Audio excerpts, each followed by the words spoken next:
avez-vous une idée de l'impact que ça peut avoir au sein d'une compagnie, d'un département, d'un groupe de personnes, parce que ça peut, on le voit beaucoup dans le monde du travail, mais on peut le voir aussi dans des associations, dans des clubs sportifs, même au sein de familles.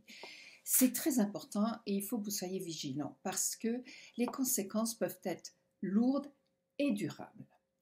Une des premières conséquences sur les organisations, évidemment, ça va être évidemment le temps et l'argent gaspillés. Parce que quand on a face à nous un saboteur et qu'on est saboté, bien sûr, eh bien, on en souffre et ça peut aller jusqu'à la dépression et le manque de concentration, le fait d'être en arrêt maladie, etc., etc. Donc, temps, argent gaspillé.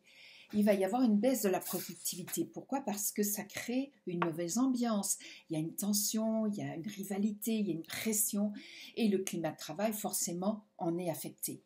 Et puis, il va y avoir des réputations de gens qui vont être remis en cause, alors que c'était des gens qui étaient experts dans leur matière, mais du fait de ce qui leur arrive, ils sont moins performants et ça peut amener des mauvais jugements. Donc, vous voyez que ce n'est pas si évident que ça. Mais en même temps, pour les saboter, il peut y avoir même des conséquences sur eux-mêmes.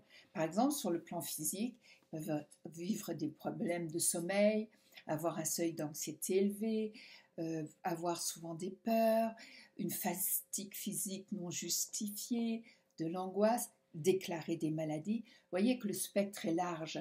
Donc, ça vaut la peine d'y faire attention. Et au niveau mental, alors là, ça peut être vraiment assez catastrophique parce que ce sont des personnes qui vont finir par être désorientées parce qu'elles se font plus confiance, elles ne croient plus en eux, elles pensent vraiment qu'elles ne sont plus à la hauteur. Ça les a atteints dans leur identité professionnelle et ça les a blessées. Donc, elles se sentent impuissantes, elles ne se sentent pas à la hauteur, elles se remettent en cause. Et la conséquence de tout ça, c'est qu'il peut y avoir des pathologies qui vont se déclarer.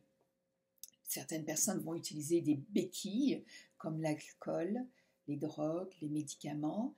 Il peut y avoir des blessures post-traumatiques. J'ai eu dans ma clientèle des personnes qui avaient tellement souffert de ce sabotage qu'effectivement, elles présentaient des symptômes de névrose post-traumatique.